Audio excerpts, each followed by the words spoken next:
नमस्कार, आप सभी का बहुत बहुत स्वागत है और मैं हूं आपके साथ अंकिता सिंह। बुलेटिन की शुरुआत करते हैं। प्रधानमंत्री नरेंद्र मोदी की अध्यक्षता में हुई कैबिनेट मीटिंग में कई अहम फैसले लिए गए हैं।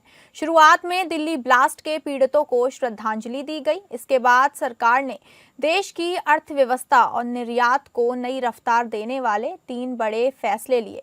केंद्रीय मंत्री अश्विनी वैष्णव ने फैसलों की जानकारी दी। पहला, एक्सपोर्ट प्रमोशन मिशन को 25,060 करोड़ रुपए की मंजूरी दी गई है। इस मिशन का लक्ष्य भारत को वैश्विक मैन्युफैक्चरिंग और एक्सपोर्ट हब बनाना है। इससे छोटे और मध्यम उद्योगों को बड़ी फायदा मिलेगा, क्योंकि निर्यात प्रक्रिया को आसान और प्रतिस्पर्धी बनाया जाएगा। दूसरा, एक्सपोर्टर्स गारंटी स्कीम के तहत 20,000 करोड़ रुपए का प्रावधान किया गया है, जिससे निर्यातकों को वित्तीय सुरक्षा मिलेगी और अंतर्राष्ट्रीय व्यापार में जोखिम कम होगा।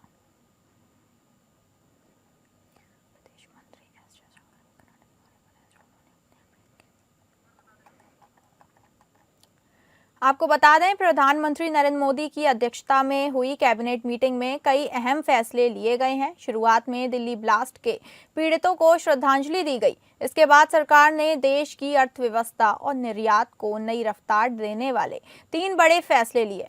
केंद्रीय मंत्री अश्विनी वैष्णव ने फैसलों की जानकारी दी। पहला है एक्सपोर्ट प्रमोशन मिशन, जो 25,060 करोड़ रुपए की मंजूरी दी गई है। इस मिशन का लक्ष्य भारत को वैश्विक मैन्युफैक्चरिंग और एक्सपोर्ट हब बनाने का है।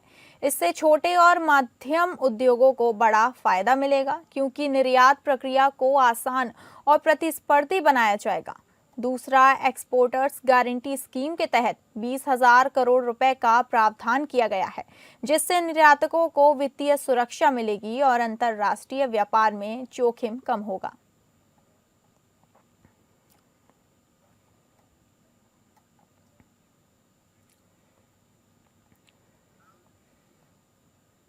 विदेश मंत्री एस जयशंकर अभी कनाडा के दौरे पर हैं, जहां उन्होंने अपने अमेरिकी समकक्ष मार्को रूबियो से मुलाकात की। दोनों नेताओं के बीच बातचीत का मुख्य विषय व्यापार और सप्लाई चेन से जुड़े मुद्दे रहे।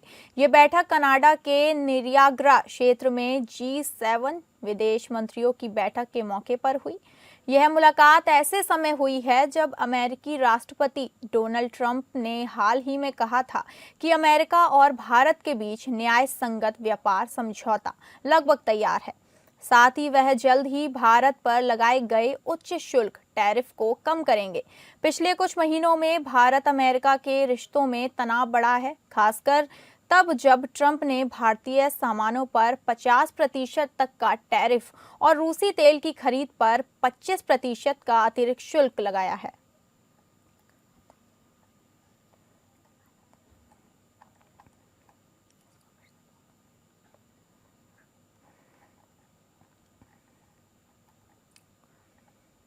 बिहार विधानसभा की 243 सीटों के लिए मतदान प्रक्रिया संपन्न हो चुकी है। ऐसे में आप सभी की निगाहें 14 नवंबर को आने वाले चुनाव परिणामों पर टिकी हुई हैं। 14 नवंबर की सुबह को होने वाली मतगणना की तैयारियां जोर शोर से चल रही हैं। बिहार के 38 जिलों की 243 विधानसभा सीटों के लिए 46 काउंटिंग सेंटर बनाए गए हैं। नतीजों के लिए चुनाव आयोग की तरफ से तैयारियां पूरी की जा चुकी हैं। शुक्रवार 14 नवंबर को सुबह 8 बजे से वोट गिनती के रुझान आना शुरू हो जाएंगे। इस बार कई जिलों की सीटों के लिए अतिरिक्त मतगणना स्थल बनाए गए हैं। सबसे पहले बैलेट पेपर की गिनती पूरी की जाएगी। उसके बाद ईवीएम के नतीजे की गिनती शुरू होगी। इसके लिए हर सीट पर 14 काउंटिंग टेबल बनाई गई हैं। हर एक राउंड में 14 बूथ के नतीजे जोड़े जाएंगे। बिहार विधानसभा चुनाव 2025 को लेकर एग्जिट पोल के नतीजे तेज हैं। एग्जिट पोल में एनडीए की सरकार बनती दिख रही है। हालांकि इस बार कई सीटों पर मुकाबला दिलचस्प नजर आ रहा है। महागठबंधन और एनडीए के साथ पीके की जन स्वराज पार्टी, असुद्दीन ओवैसी की एआईएमआईएम, तेज प्रताप यादव की जनशक्ति जनता दल भी मैदान में है।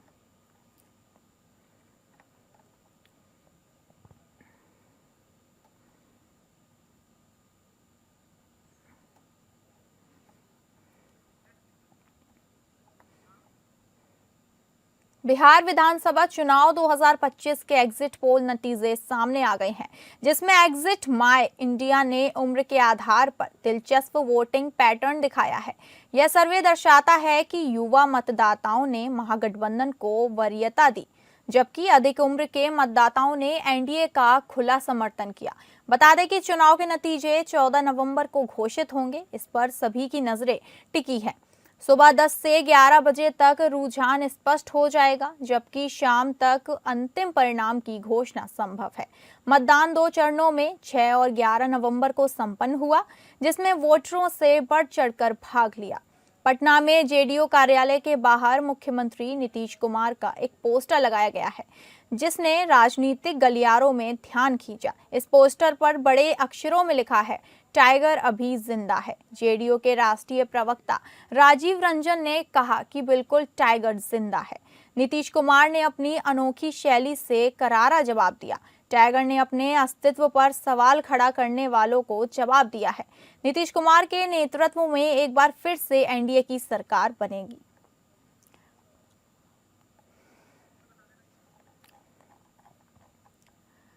आपको बता दें, बिहार विधानसभा चुनाव 2025 के एग्जिट पोल नतीजे सामने आ गए हैं, जिसमें एग्जिट माय इंडिया ने उम्र के आधार पर दिलचस्प वोटिंग पैटर्न दिखाया है। यह सर्वे दर्शाता है कि युवा मतदाताओं ने महागठबंधन को वरीयता दी, जबकि अधिक उम्र के मतदाताओं ने एनडीए का खुला समर्थन किया। बता दें कि चुनाव के नतीजे 14 नवंबर को घोषित होंगे। इस पर सभी की नजरें टिकी हैं। सुबह 10 से 11 बजे तक रुझान स्पष्ट हो जाएगा, जबकि शाम तक अंतिम परिणाम की घोषणा संभव है। मतदान 2 चरणों में 6 और 11 नवंबर को संपन्न हुआ, जिसमें वोटरों ने बढ़ चढ़कर भाग लिया। पटना में जेडीयू कार्यालय के बाहर मुख्यमंत्री नीतीश कुमार का एक पोस्टर लगाया गया, जिसने राजनीतिक गलियारों में ध्यान खींचा है। इस पोस्टर पर बड़े अक्षरों में लिखा है, टाइगर अभी जिंदा है। जेडीयू के राष्ट्रीय प्रवक्ता राजीव रंजन ने कहा कि बिल्कुल टाइगर जिंदा है। नीतीश कुमार ने अपनी अनोखी शैली से करारा जवाब दिया। टाइगर ने अपने अस्तित्व पर सवाल खड़ा करने वालों को जवाब दे दिया है। नीतीश कुमार के नेतृत्व में एक बार फिर से एनडीए की सरकार बनेगी।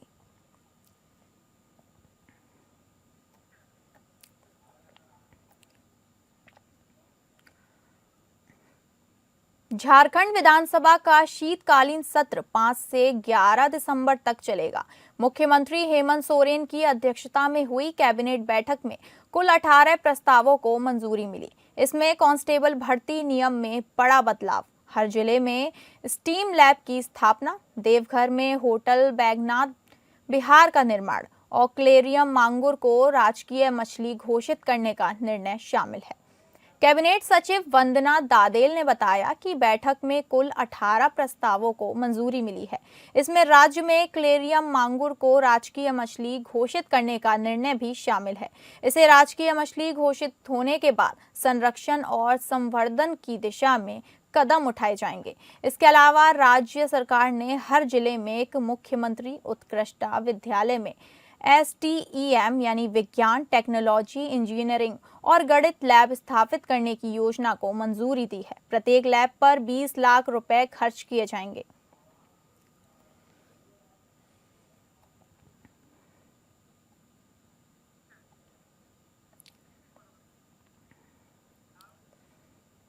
इलाहाबाद हाईकोर्ट ने भीम आर्मी पार्टी प्रमुख व नगीना से सांसद चंद्रशेखर आजाद उर्फ रावण के खिलाफ 2017 में सहारनपुर में हुई जातीय हिंसा के दर्ज 4 आपराधिक मामलों को रद्द करने की याचिका पर अपना फैसला सुरक्षित किया है। ये आदेश न्यायमूर्ति समीर जैन की एकल पीठ ने दिया। सहारनपुर में 2017 में जातीय हिंसा भड़काने के बाद हिंसा फैलाने, हत्या के प्रयास, आगजनी और अन्य गंभीर धाराओं में 4 FIR दर्ज की गई। पुलिस ने चार्जशीट दाखिल कर ली है। याची के अधिवक्ता सुशील शुक्ला ने कहा कि सुप्रीम कोर्ट के निर्देशों के अनुसार एक ही घटना से जुड़ी सभी शिकायतों को एक ही मुकदमे में जोड़ा जाना चाहिए। उन्होंने कहा कि एक ही घटना को आधार बनाकर अलग अलग एफआईआर दर्ज करना कानून के सिद्धांतों के खिलाफ है। राज्य सरकार के शासकीय अधिवक्ता ने इसका विरोध करते हुए कहा कि चारों घटनाएं अलग अलग हैं, इनके शिकायतकर्ता और घटना स्थल भिन्न है, इसलिए हर मामले की अलग अलग सुनवाई होना न्याय संगत है।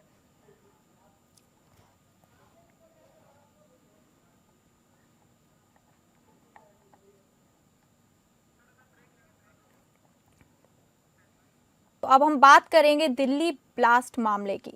दिल्ली में रेड फोर्ट के पास 10 नवंबर को हुए भीषण विस्फोट की जांच में बड़ा खुलासा हुआ है। पुलिस और फॉरेंसिक टीम ने बुधवार देर रात पुष्टि की थी कि विस्फोट में लदी Hyundai i20 कार में मौजूद शख्स कोई और नहीं बल्कि आतंकी डॉक्टर उमर नबी उमर मोहम्मद ही था। कार के मलबे में मिले जले हुए शव का डीएनए टेस्ट उमर के परिवार के सदस्यों के सैंपल से 100% मैच कर गया।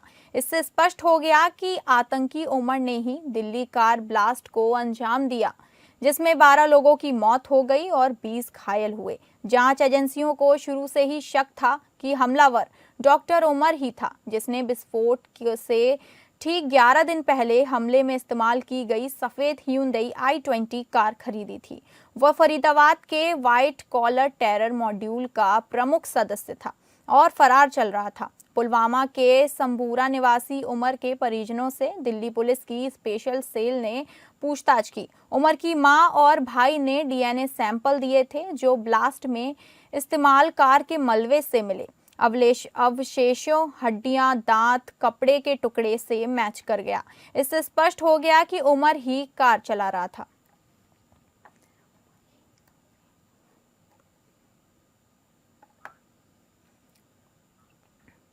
फरीदाबाद में विस्फोटकों की बरामदगी और दिल्ली में ब्लास्ट में शामिल आतंकियों के यूपी से सीधे कनेक्ट को देखते हुए अब इनके स्लीपिंग मॉड्यूल की तलाश तेज हो गई है। संदिग्धों की जांच को लेकर यूपी में एसआईटी गठित कर दिया गया है। कानपुर में इसके लिए एसआईटी का गठन कर दिया गया है।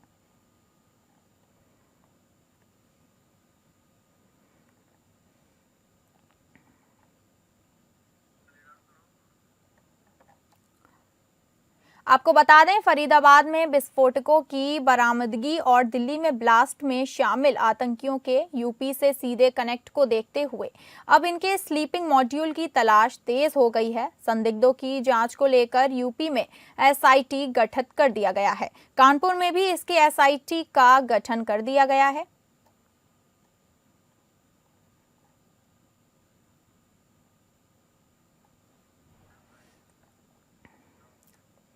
राजधानी दिल्ली के महिपालपुर इलाके में रेडिसन के पास एक ब्लास्ट की जानकारी सामने आई।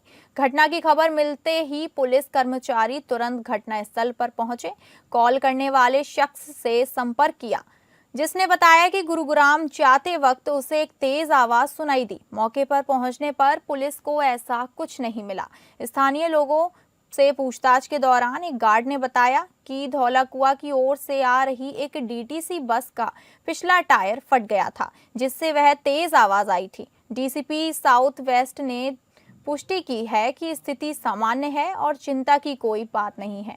तेज आवाज की जानकारी मिलने के बाद पुलिस ने तुरंत कार्यवाही की और महिपालपुर के रेडिसन के पास जाकर जांच शुरू की। इन्वेस्टिगेशन टीम को उस जगह पर कोई धमाका या कोई अन्य घटना नहीं मिली।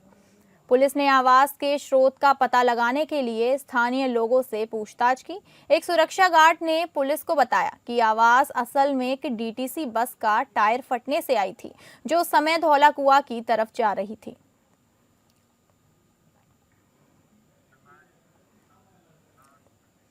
पाकिस्तान दौरे पर 3 मैचों की वनडे सीरीज खेलने गई श्रीलंका की टीम सुरक्षा चिंताओं के चलते स्वदेश लौटना चाहती है, क्योंकि इस्लामाबाद में हुए एक भीषण आत्मघाती हमले ने खिलाड़ियों को डरा दिया। श्रीलंका की टीम दहशत में है। हालांकि पाकिस्तान क्रिकेट बोर्ड पीसीबी के अध्यक्ष मोहसिन नकवी ने दावा किया है कि सीरीज जारी रहेगी।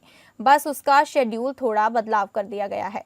दोनों टीमों के बीच रावलपिंडी में आज दूसरा वनडे खेला जाना था, लेकिन अब इसे शुक्रवार तक टाल दिया गया है, जबकि तीसरा मैच अब 15 नवंबर की बजाय 16 नवंबर को इसी मैदान में खेला जाएगा। 13 साल पहले श्रीलंकाई टीम बस पर बरसी थी गोलियां। श्रीलंका ने इस सीरीज के लिए 16 सदस्यीय टीम भेजी है। सूत्रों ने बताया कि उनमें से कम 8 खिलाड़ी घर लौटना चाहते हैं। श्रीलंका क्रिकेट एसएलसी के खिलाड़ियों ने इस मांग को स्वीकार किया, लेकिन साथ ही उन्हें और टीम के स्पोर्ट्स स्टाफ को दौरा जारी रखने का निर्देश दिया है।